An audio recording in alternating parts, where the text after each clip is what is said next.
대한민국 근현대사를 성경적 세계관으로 알리고 전하는 대한역사문화원의 한국 근현대사 바로 알기 특강입니다.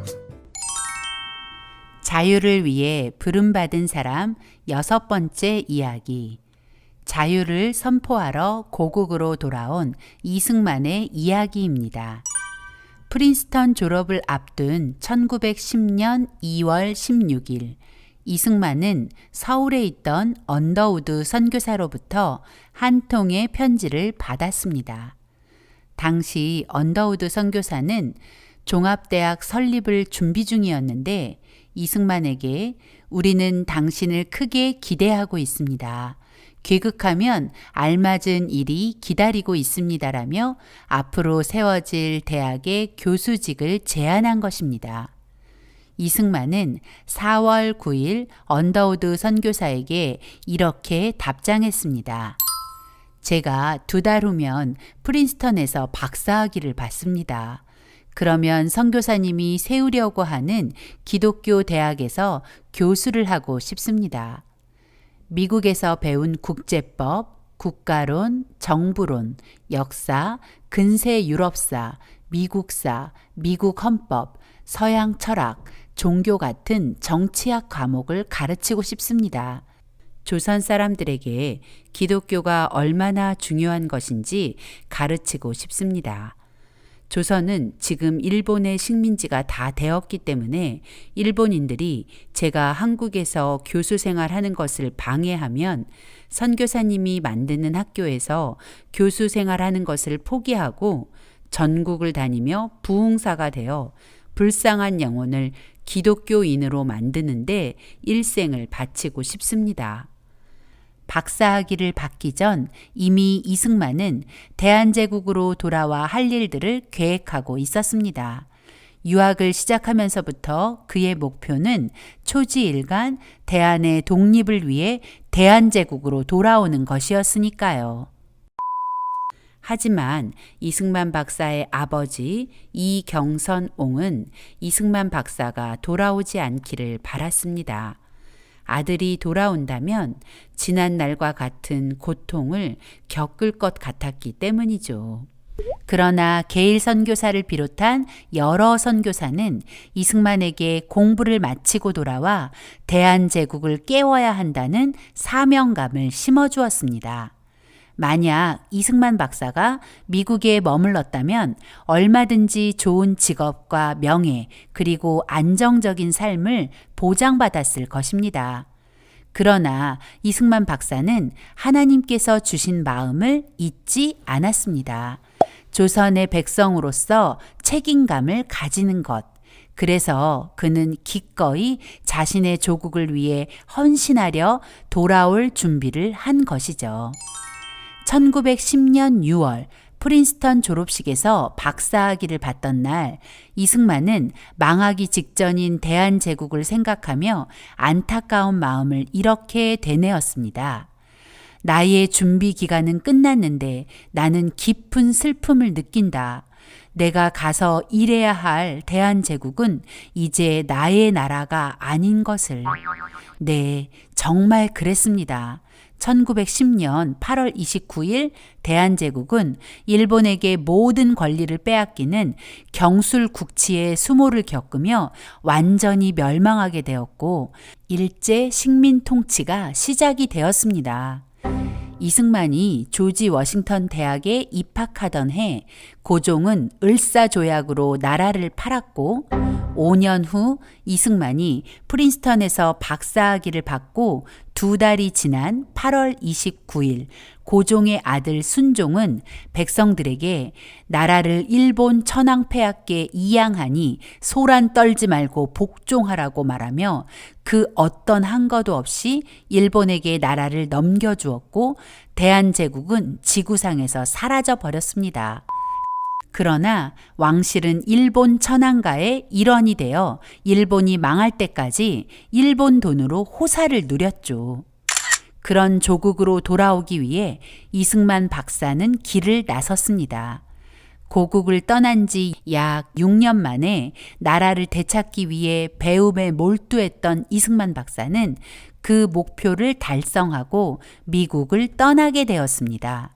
한일합방 5일 후인 1910년 9월 3일 뉴욕항에서 발티코를 타고 영국 리버풀로 향했습니다. 런던에서 기차를 타고 파리, 베를린, 모스크바를 거쳐 시베리아 횡단 열차를 타고 만주를 지나 압록강을 건넜습니다.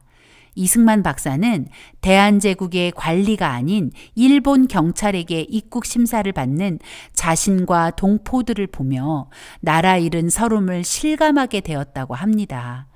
1910년 10월 10일 고국을 떠난 지 5년 11개월 6일 만에 일본의 식민지가 된 서울에 돌아왔습니다.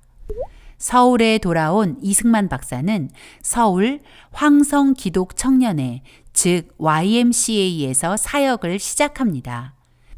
이곳에는 한성감옥 동지 이상재와 김정식, 유성준, 홍재기 등이 일하고 있었는데 이들은 이승만 박사가 한성감옥에서 복음을 전해 기독교인이 된 사람들이었죠.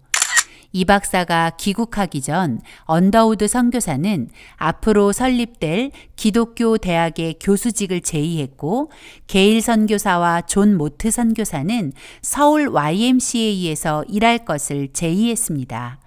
그러나 언더우드 선교사가 시작하려는 기독교 대학의 인가가 늦어지면서 이승만 박사는 게일 선교사와 존 모트 선교사의 제안을 받아들여 YMCA의 한국인 총무와 YMCA의 학생부 간사, 그리고 YMCA 청년학교 학감으로 일하게 된 것입니다.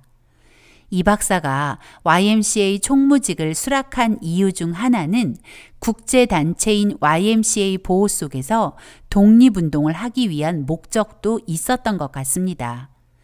당시 서울 YMCA는 애국청년 지사들의 집결지였고 마치 제2의 독립협회처럼 옛 동지들이 많이 참여하고 있었습니다. 더구나 당시 가장 핫한 인물, 미국 박사 이승만이 가담하면서 서울 YMCA는 미국, 유럽, 일본 YMCA와 연결되어 일본 총독부도 쉽게 건드리지 못하는 막강한 국제 기독교 조직이 되어 있었죠. 이 모든 일이 하나님의 섭리 아닐까요? YMCA 청년학교는 중고등학교 과정과 대학 과정을 포함한 학교였습니다. 이곳에서 이승만 박사는 청소년 그리고 청년들에게 기독교 세계관을 기초로 한 자유를 가르치기 시작했습니다. 주일이면 교회에서 설교를 하고 성경 연구반에서 성경을 가르치고 외부에 나가 강의나 강연을 했습니다. 또한 전국적으로 YMCA 지부를 세우는 일에 공을 들였고 선교사들의 좋은 설교나 글, 그리고 성경 공부 교재를 우리말로 번역하기도 했습니다.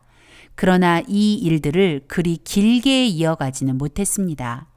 이 박사의 조선 사역은 1910년 10월부터 1912년 3월까지 약 1년 5개월 동안 뿐이었습니다. 1년 5개월 동안 이승만 박사가 한 일들을 살펴볼까요? 이승만 박사가 YMCA 국제위원회에 제출한 보고서에 자신의 사역 내용을 이렇게 보고하고 있습니다. 나는 안식일 때마다 바깥 교회에 나가서 설교하는 일과 오후에 바이블 클래스 지도를 계속하고 있습니다. 그 한편으로 나는 청년의 학교에서 주 9시간에서 12시간의 강의를 합니다. 다른 학교에 나가서 수시로 하는 짧은 강의 외에도 청년의 학교 생도들만을 위한 주 3회의 특강을 해야 합니다. 이승만 박사는 우선 바이블 클래스를 조직하여 성경 강의에 집중했습니다. 이 박사가 언더우드 선교사에게 보낸 편지에서 말했듯 조선 사람들에게 기독교가 너무나 중요했기 때문이죠. 지금 보는 사진이 바로 바이블 클래스에 모여든 학생들입니다. 또한 청년학교 대학부에서 성경과 국제법을 가르쳤는데 이 박사에게 가르침을 받기 위해서 많은 학생들이 몰려들었다고 합니다. 배제학당 시절 협성의 토론회에서 그랬듯 토요일마다 YMCA 연합 토론회를 빠짐없이 열어 학생들에게 독립정신을 심어주며 늘 꿈꾸던 기독교 세계관에 기초한 자유민주주의 교육에 돌입한 것이죠. 모임마다 몰려온 수백 명의 학생들에게 이승만 박사의 행동 하나하나가 화제가 되었습니다. 이 박사는 모든 공부를 기도로 시작하고 기도로 끝냈으며 계단을 오르내리면서도 영어로 혼자 기도했다고 합니다. 그리고 재미있는 이 박사의 유머에 매 강의마다 웃음이 끊이지 않았다고 합니다. 학생들이 조금만 잘해도 원더풀, 중요한 대목마다 굉장해, 정말 굉장해 라고 추임새를 넣어서 이 굉장이란 별명까지 얻었다고 하네요. 이 박사의 강연과 강의는 청중을 압도하는 설득력이 있어서 마치 교회의 부흥회처럼 그 열기가 대단했다고 합니다. 이승만 박사는 1911년 봄 기차로 2300km, 배로 880km, 말과 나귀를 타고 424km, 우마차로 80km, 인력거나 가마를 타고 3.6km, 그리고 기차나 배, 말과 나귀, 우마차나 인력거 등으로 갈 수 없는 길을 11km를 걸으며 전남에서 평안도까지 33회의 집회를 열어 7,535명의 학생과 청중에게 부흥회를 겸한 강연을 이어갔습니다. 그 결과 전국적으로 33개의 YMCA 지부가 탄생하게 되었고 그 33개 지부를 통해 기독교 세계관으로 무장한 조선 독립을 위한 청년 조직망이 전국적으로 구축되었죠. 이승만 박사가 1년 5개월 동안 조선에 외친 메시지는 기독교 세계관을 기초로 한 자유와 자유민주주의 그리고 독립정신이었습니다. 전국적인 집회를 마치고 평양서 서울로 돌아오는 길 1911년 6월 윤치호 선생이 운영했던 개성의 한영서원에서 제2회 기독학생 하령회를 개최하게 되었습니다. 하령회란 여름에 개최하는 수련회 또는 부흥회를 말합니다. 이 하령회에는 전국 각지 서울, 광주, 전주, 군산, 개성, 선천 등의 21개 기독교 학교에서 모인 93명의 학생 대표와 여러 선교사와 목회자가 참석했습니다. 미국인 목사들의 설교로 부흥회가 진행되었고 이승만 박사 역시 주 강사 중 하나였습니다. 이 하령회에서 놀라운 일이 일어났습니다. 성경 말씀을 들은 사람들의 마음에 성령의 불이 임하면서 내가 조선의 독립을 위해 헌신해야 한다는 독립정신이 일어난 것이죠. 이승만 박사가 한성 감옥에서 외치던 거룩한 성도가 거룩한 백성이 된다는 그 외침 그대로였습니다. 이 하령회를 보고 충격을 받은 일본 총독부는 본격적으로 기독교를 탄압할 계획을 세우게 됩니다. 한영서원 하령회 이후 일본은 이승만 박사를 더 철저히 감시하기 시작했고 이 박사의 외부 활동은 더 이상 불가능하게 되었습니다. 일본은 조선 통치를 시작하면서 조선 총독부를 설치하고 초대 총독으로 데라우치 마사다케를 임명했습니다. 데라우치는 교회야말로 조선에서 가장 강력한 항일 집단이며 이 집단을 와해시키지 아니하고는 효율적인 조선 통치가 난관에 부딪히게 될 것이다라고 단언했습니다. 왜 교회가 조선 통치에 방해가 될까요? 그 이유를 이승만 박사는 한국교회 핍박에 이렇게 적었습니다. 일본 생각에는 한국교회는 독립사상을 배양하는 곳이요. 한국 교인들은 장래의 혁명을 주창할 자들일 것이다.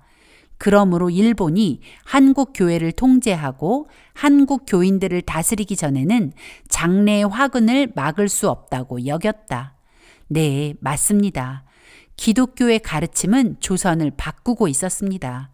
그리고 일본은 조선이 기독교의 가르침대로 변화된 후에는 조선 통치가 불가능하다는 것을 알아차린 것이죠.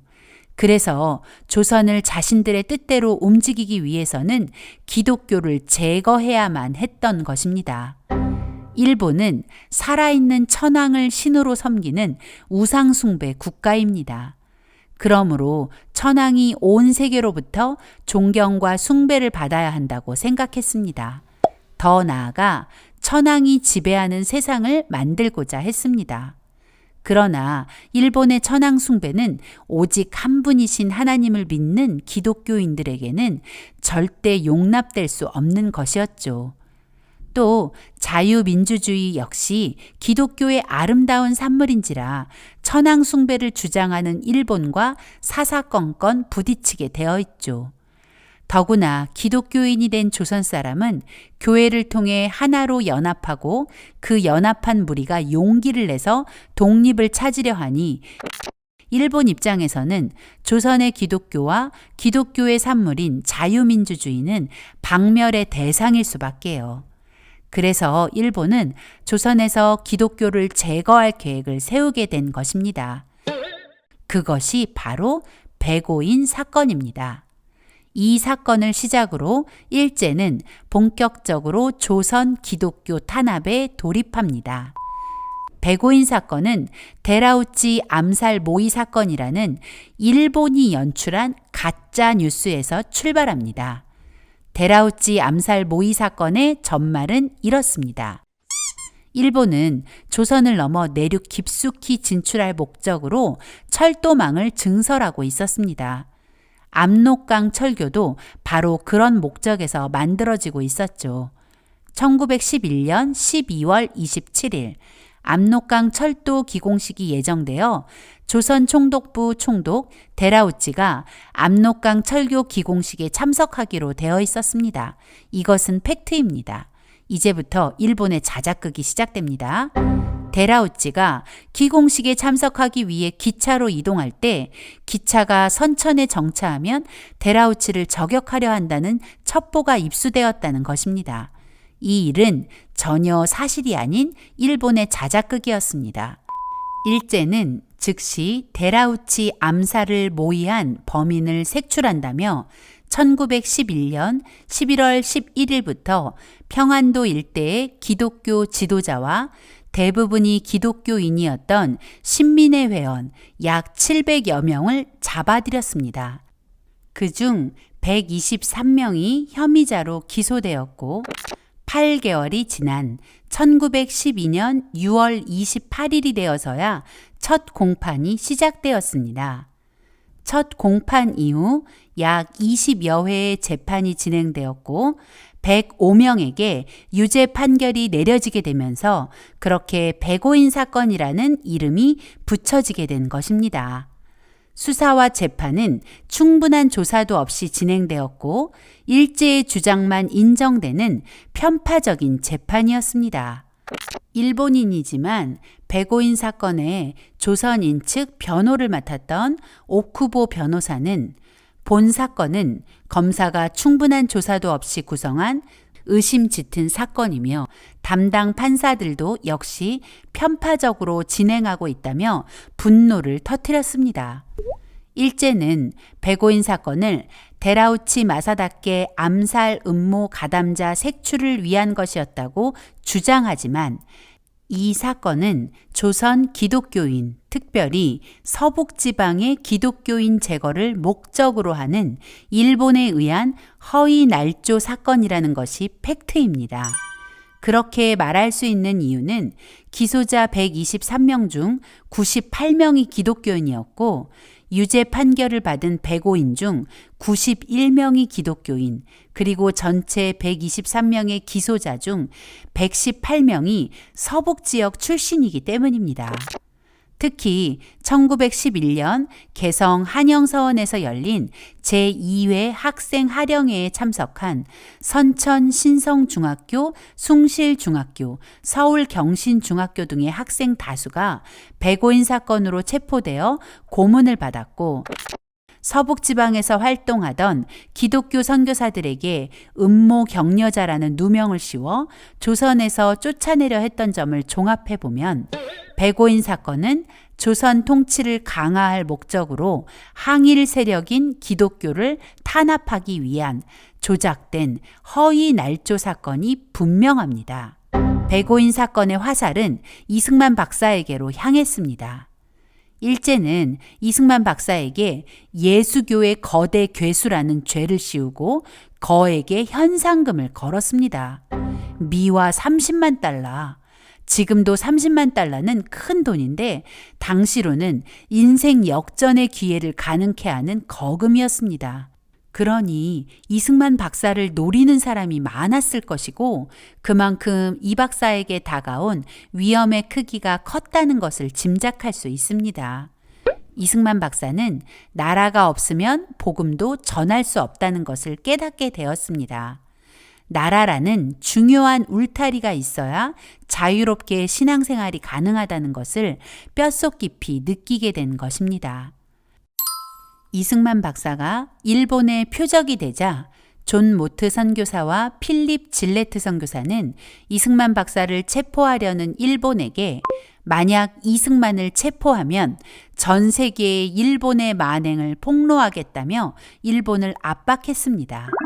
그리고 이 박사를 미국 미네아폴리스에서 열리는 감리교 총회의 조선 대표로 보내기로 결정하고 1912년 3월 9일 14기 감리교회 지방 평신도 대표 회의에서 이승만 박사를 조선 대표로 선출하여 조선을 빠져나가도록 한 것입니다.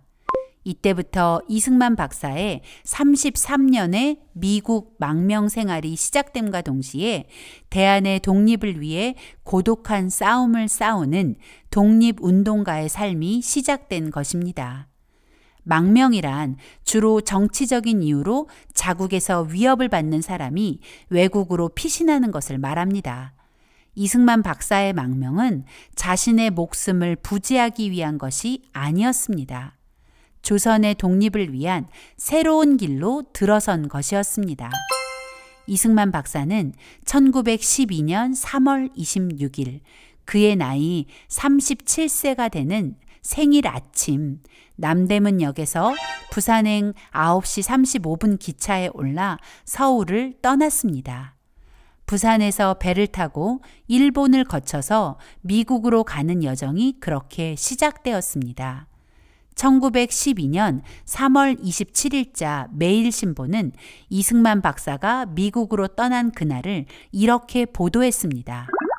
종로 기독 청년의 소속 학교 학감 이승만 씨가 미국에 건너가기 위하여 모처에 청원하고 여행권을 청구하였다는 말은 이미 기재하였거니와 그 여행권의 하부를 승인하였으므로 어제 오전 9시 30분에 남대문발 경부선 열차로 출발하여 미국으로 향하여 갔는데 그 돌아올 기한은 6개월로 예정하였다.